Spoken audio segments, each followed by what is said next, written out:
Welcome back to the deep dive. There's this feeling we all get sometimes that we live in uniquely chaotic times where every day just brings another shocking headline. Hmm. But today, we're taking that whole idea chaos, destiny, and that feeling that the universe is like actively working against your personal comfort. And we're running a deep dive on a collection of sources, all centered on one single, very misleading phrase. And that phrase is, of course, that ancient curse that sounds so much like a blessing.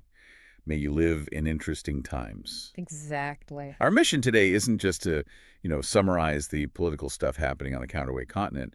It's to really unpack the fundamental mechanics of chaos itself. Right. We're looking at how high-stakes destiny is designed, how it's executed, and what happens when these rigidly ordered societies just smash headfirst into the messy, opportunistic chaos of other cultures. That curse is such a perfect starting point because it signals right away that we are not talking about peace or prosperity or anything predictable. No, not at all. The sources make it absolutely clear. These interesting times are the moments when the cosmic players, the gods, decide to get involved. This is the board where they play their huge, high-stakes games with our lives. And if you're one of those mortals on the board, well, the prognosis is usually pretty terminal. The great cosmic winner, the force that usually runs the whole universe, is fate. Right. And the text says that while, lesser deities might just throw dice, they embrace pure, meaningless chance.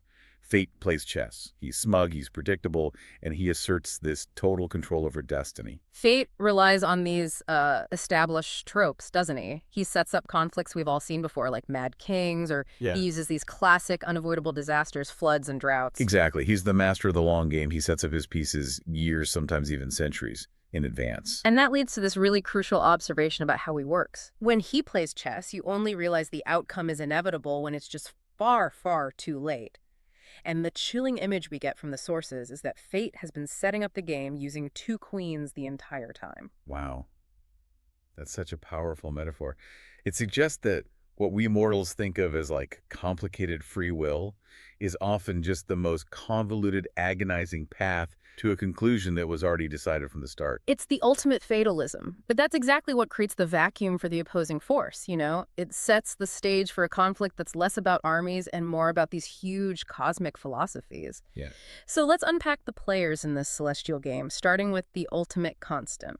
So when we talk about fate, we're really talking about an entity whose entire nature is just infinite inevitability. His eyes are described as, well, they're hardly eyes at all.